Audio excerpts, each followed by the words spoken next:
একজনের পাশ করার জন্য একটা নেকি লাগবে কিয়ামতের দিন। কয় নেকি? এক নেকি দিলেই কি আল্লাহ বলবে যা নিয়ে আয় কারো কাছ থেকে, সুযোগ দিলাম, সিদ্ধান্ত দিলাম না, দেখ কেউ দেয় কিনা। তো সমস্ত আপনজনের কাছে যাবে। ওই দিন নেকি দেয় তো দেয় কে? কেউ দিবে? তো নিরাশ হয়ে ফিরতে থাকবে। এইবার বোঝেন যে ভাবে যে আমার ফাঁসি অনিবার্য, দুজক অবধারিত, ওর চেহারাটা কিরকম হয়? তো অপরিচিত একজন দূরের থেকে ডাকবে, এদিকে তো যাবে, বলবে তোমাকে তো চিনলাম না। বলবে তোমার চেহারার এই অবস্থা কেন? তোমাকে তো চিনি না, বইলা কি লাভ হবে? যাদেরকে চিনি তাদেরকে বললাম, কোনো কাজে দিল না। মা বাবাকেও বললাম, তাও কাজে দিল না। তোমাকে তো চিনি না। আরে বইলা দেখ না, কাজে দিলেও তো দিতে পারে। তো বেশি বিরক্ত করলে জিদের ঠেলায় বলে না, বেশি বিরক্ত করলে কি কয়? জিদে বলে না। তো বারবার যখন বলতেছে বল, তো জিদের ঠেলায় বলবে একটা নেকি লাগবে একটা। তারপর পাস। কি পাস? জান্নাত। তো জ্যাবের থেকে বাড়ি করে কইব এইলো একটা নেকি। জাহেন থেকে একটা নেকির লেখা চেহারার এই অবস্থা, ওর কি খুশির শেষ থাকবে? তো ছুটবে, দৌড়ে আল্লাহর কাছে যাবে। দেখেন না, জিতার আগে একরকম, জিতা গেলে আরেক রকম, ঠিক না? কি ঠিক না? বুঝছেন তো না বোঝেন নাই? বোঝেন না বোঝেন না? বাংলাদেশের মানুষের স্বভাব জিতার আগে একরকম, জিতার পরে আর চিনি না আপনারা, ঠিক না? হ্যাঁ, চিনি না। তো ও তো জিতা গেছে, ঠিক না? আল্লাহর কাছে যায়া বলতেছে এক নেকি লইছি, তাড়াতাড়ি খাতাটা লন, ফাইলটা লন। আল্লাহ সব জানে, ঠিক না?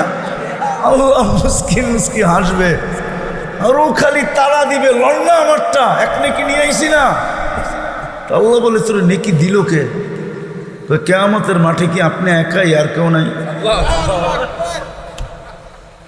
আল্লাহ হাসবে আর বলবে যা, যে দিছে ওরা ধরে নিয়ে আসে। তো যা বলবে চল ভাই, চল ভাই, তোকে আল্লাহ ডাকে। তো ও কয় এতক্ষণই তো ভালো ছিলাম, নেকি দিয়ে তো বিপদে পড়লাম, এত সময় পর্যন্ত তো দূরে দাঁড়ানো ছিলাম, সামনে যাইতে হয় নাই, ঠিক না? যখন ডাক আসতো তখন যেতাম, এতক্ষণ তো আরামে আছি, ঠিক না? হ্যাঁ, এতক্ষণ তো আরামে, এখন তো আল্লাহর সামনে দাঁড়াইতে হবে। তো গেছে, কি করবে? আল্লাহ জিজ্ঞেস করছে কিরে নেকি দিলি কেন? ওর ভিতরে ভাব চলে আসছে। কি ভাব বোঝেন? একটু না না অহংকার ভাব, একটু বেড়াগিরি আসছে। আমার তো আছেই একটা, আমার কি কামে লাগবো? এটারে নষ্ট করে কি লাভ? ভাবলাম ওর কামে লাগতেছে, লাগাই দিলাম। আল্লাহ আরো হাসবে, হাইসা বলবে আমার চেয়ে বড় দাতা হইতে চাস, তাই না? তো যে জিতা গেছে ওকে আল্লাহ বলবে খুজ বিয়াদি আখিকা ওয়াদখুলিল জান্নাহ। জিতছে যে ওকে বলবে ওর হাত ধর, চল দুজন জান্নাতে। আমি আমার চেয়ে বড় দাতা কাউকে হতে দিব না। বাহানা দিয়া, এক নেকির বাহানা দিয়া পার করায়। মান কাল্লামাহুল্লাহু লাম ইউআযিব। যার সাথে আল্লাহ কথা বলে ওকে শাস্তি দেয়। উচিত ছিল এই উম্মতের প্রত্যেকের কোরআন পড়া, বুড়া বয়সেও পড়া উচিত ছিল, না পারলেও পড়তে থাকা উচিত ছিল। কেননা কোরআন পড়া মানি আল্লাহ কথা বলে। কে? কে? আর আল্লাহ যার সাথে কথা বলে তাকে শাস্তি শাস্তি শাস্তি। কেননা আল্লাহর একটা দাম আছে না? দাম নাই? হ্যাঁ হ্যাঁ, হায় হায়, কয় না বাংলায়, তোর লোকে মুখ লাগায় কে, আমার মুখের দাম নাই। আপনাকে মমিষিকে মনে হয় বলে না, ঠিক না? তোর সাথে মুখ লাগায় কে, মুখ লাগানো বোঝেন মানে তোর সাথে কথা বলে কে, আমার একটা দাম নাই, আমি যার তার সাথে কথা বলবো, ঠিক না? তা আল্লাহ যার সাথে কথা বলে, কিন্তু কোরআন তো ছুঁয়েও দেখে না। তওবা করবেন? আজকের থেকে ছুঁইবেন কোরআন?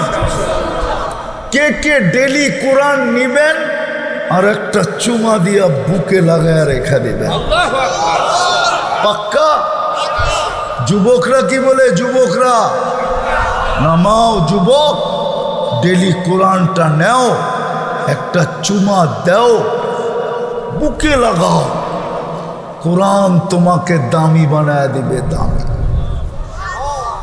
পরশ পাথর যেরকম লোহায় লাগলে লোহা সোনা হয়, রব্বে কাবার কসম যে ডেলি কোরআনকে চুমা দেয়, কোরআন তাকে সোনা বানায় দেয়। সোনা, দুনিয়ার সোনা মানুষ টাকা দিয়া কিনে, কাগজ দিয়া কিনে, আর কোরআন যাকে সোনা বানায় ওকে আল্লাহ জান্নাত দিয়া কিনে। জান্নাত, আমার কথা মাইনা নেন, ওকে আল্লাহ জান্নাত দিয়া কিনে। কি দিয়া? কি দিয়া কিনে? জান্নাত দিয়া কিনে ওকে আল্লাহ জান্নাত দিয়া। তো যেটা বলতেছিলাম, আবার শুরুতে চলে যাই। দুনিয়ায় মানুষ বংশ দিয়া দামি হতে পারে, আমি মানি, কিন্তু আল্লাহর কাছে না। এরিয়া দিয়া দামি হতে পারে, দুনিয়াতে দামি হতে পারে সোসাইটি দিয়া, কিন্তু আল্লাহর কাছে না। আল্লাহর কাছে দামি হবে যে আল্লাহর হুকুম যত মানবে। কার হুকুম? কার হুকুম? প্রত্যেক বাড়ির থেকে কোরআনের চিৎকার আসতেছে। আল্লাহ যদি আমাকে আধ্যাত্মিক শক্তি দিত, তাইলে আমি এই মাউথ এই রাস্তার ভিতরে লাগায়া মানুষকে শোনায়া দিতাম যে কোরআন বদদুয়া করতেছে, চিৎকার দিয়া দিয়া যে আল্লাহ কাদেরকে দিলা, কাদেরকে তুমি কালাম দিলা, তোমার কালাম কোরআন কাদেরকে দিলা, তুমি কথা বলার জন্য দিলা। মুসা আলাইহিস সালাম কথা বলতো আল্লাহর সাথে, আল্লাহ কথা বলতেন মুসা আলাইহিস সালামের সাথে। তো এই উম্মতকে কথা বলার জন্য নামাজ দিলেন। 90% মুসলমান নামাজ পড়ে না, আল্লাহর সাথে কথা বলার জন্য নামাজ দিলেন।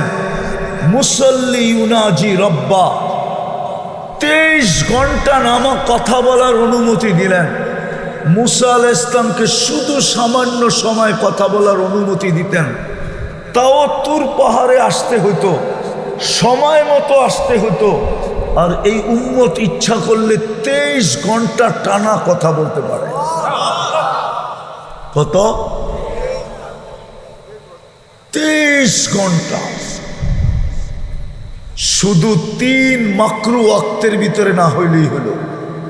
সূর্য উঠার সময়, সূর্য ডুবার সময়, আর মাথার উপরে যখন আসে 20 মিনিট, 1 ঘন্টা, 3 20 60।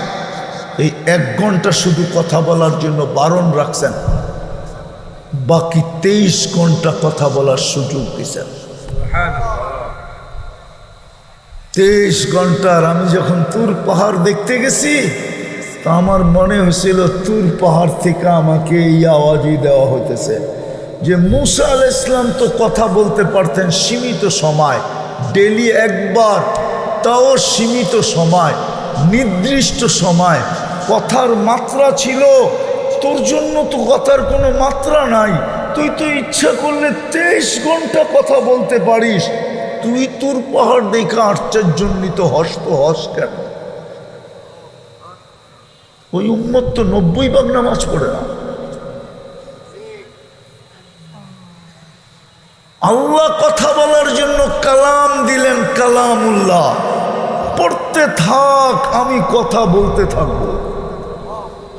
আমার ফতোয়া না, আলী রাদিয়াল্লাহু তাআলা আনহুর ফতোয়া। মান ইউরিদু আন ইয়াতাকাল্লামা মাহু, মান ইউরিদু আন ইয়াতাকাল্লামা আল্লাহু মাআহু ফালিয়াতলুল কুরআনাল কারীম। যে চায় আল্লাহ তার সাথে কথা বলুক, সে যেন কোরআন পড়ে। না আল্লাহর কথা না, আল্লাহর কালাম না। হ্যাঁ, আলিফ লাম মিম কে বলছে? কে বলতেছে? যালিকাল কিতাবু লা রাইবা ফি কে বলতেছে? হুদাল লিল মুত্তাকিন কে বলতেছে? আল্লাহ কথা বলতেছে। ওলামা মানবে কিনা জানি না, আমি মানবে ইনশাআল্লাহ।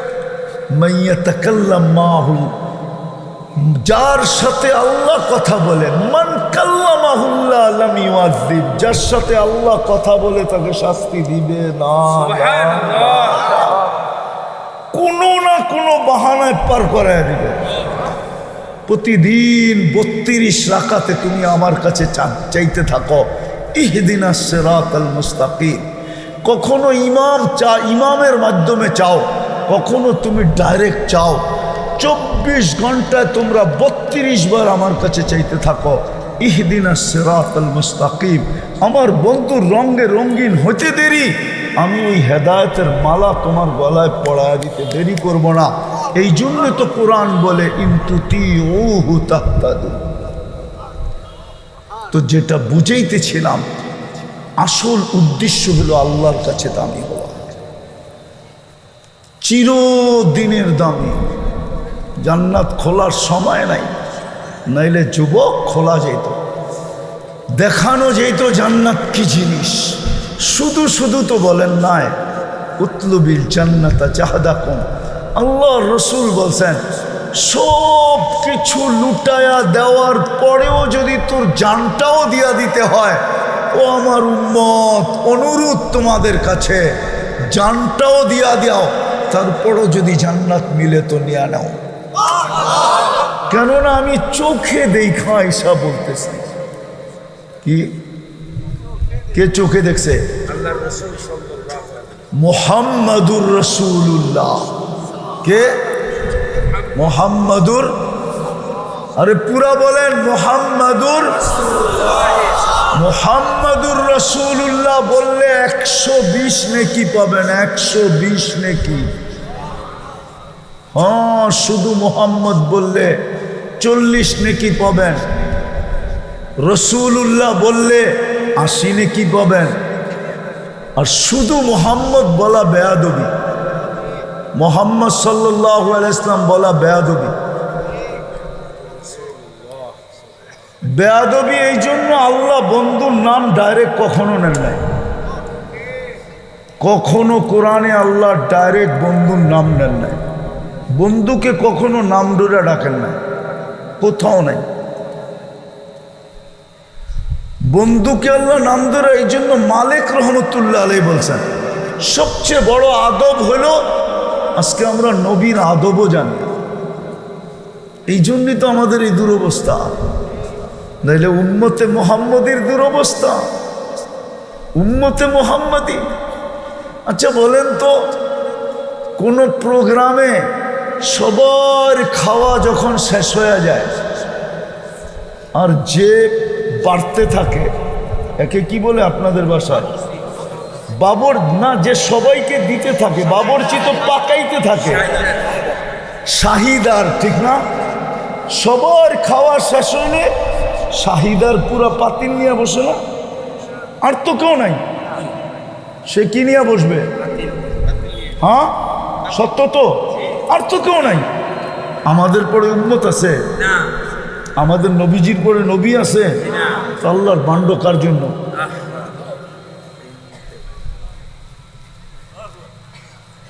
আল্লাহর।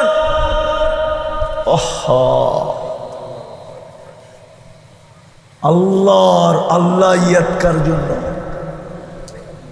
এই উম্মতের জন্য, এই উম্মতের জন্য। কেন আমাদের পরে তো কোনো উম্মত নাই। আমাদের নবীজির পরে মনে হয় কিশোরগঞ্জে আছে একজন, ঠিক না? নাই? সত্য তো না মিয়া, আরে মানে না তো। আমাদের নবীজির পরে নবী আছে? হ্যাঁ পাক্কা? কে কে মানেন আমাদের নবীজির পরে নবী নাই? ওয়াদা? যদি কেউ বলে আসে কি খালি কাফের কইবেন? দূর মিয়া, কাফের কয়ে কি লাভ হইব? দূর। হ্যাঁ কাফের কয়া কি লাভ হইব? বইলা কোনো লাভ হইব? আরে আপনার জীবনই তো করেন না, আপনি আরেকটা কেমনে করবেন? আপনার জীবনই তো আপনি করতে পারেন নাই, আপনি আরেক জীবনে কি করে করবেন? আজকে যদি উম্মত নবীকে চিনার মতো চিনত, মানার মতো মানত, তাইলে রব্বে কাবার কসম, রব্বে কাবার কসম, রব্বে কাবার কসম, কারো এই জমিনে আঙ্গুল রাখার সুযোগ হতো না। হ্যাঁ চোর যখন দেখে ঘরের প্রত্যেকটা লাইট জ্বালানো, প্রত্যেক কামরায় সবাই সজাগ, চোর যখন দেখে ভালো মতে চোর যখন দেখে যে কামরার সমস্ত বাতিগুলা জ্বালানো, ঠিক না? সব কামরায় সবাই সজাগ, ও কি ঢোকে? হ্যাঁ যখন দেখে একটা লাইটও নাই, বাড়িতে কোনো আওয়াজও নাই, ঠিক না? তখনই তো ঢোকে, ঠিক না? আমরা যদি নবী চিনতাম আর মানতাম, তাহলে কাদিয়ানি বাংলাদেশে ঢুকতো কি করে? রাগ হয়ে গেলেন? আমরা তো নবীকে মানি না। যদি মানতো তাইলে এই এলাকার যুবকরা কেন নেটে দেখে চুল কাটে? জিগান ওদের চুলের ডিজাইন নেটের থেকে নেওয়া, জিজ্ঞেস করেন। ওরা 500 টাকার 50 টাকার চুল 500 টাকা দিয়ে এই গ্রামে কাটায়, ঈদের সময় 1000 টাকা দিয়ে কাটায়। যদি ও নবী চিনতো তাহলে ও 14 তারিখ কেন উদযাপন করতো? ও তো বারবার শেখ খাওয়ার পরও 14 তারিখ ফরজ মনে করে উদযাপন করে না? করে না? ও 31st নাইট উদযাপন করে না? আমরা তো রাত্রে দেখি বুইরারা সাদা দাড়ি 1টার সময় 4 দোকানে বইয়া টেলিভিশন দেখে, না দেখে না? হ্যাঁ দেখে না? মাঝে মাঝে তো আমার মনে চায় গাড়ি থামায়া বুড়ারে ধরে একটু কান্নাকাটি করি যে বাবা তুমি রাত্র 1টা 4 দোকানে বসে টেলিভিশন, তুমি চা খাও তাতে আপত্তি নাই, কিন্তু সময়টা যদি মসজিদে কাটাইতা, তো 4 দোকানে কাটায়। আপনার দেশে সুযোগ পাইছে তো কেন পাইছে? আপনি নবী চিনেন না, নবীর রঙে রঙিন না, এই জন্যই তো সুযোগ পাইছে। পাঞ্জা গাড়তে এখন আপনি এই জায়গায় আসছেন যে অমুসলিম ঘোষণা করো। এখন আমি আপনাদের বিরোধিতা করতেছি না, আমারটা বুঝতে চেষ্টা করে। আমার জাতি নবী চিনে নাই।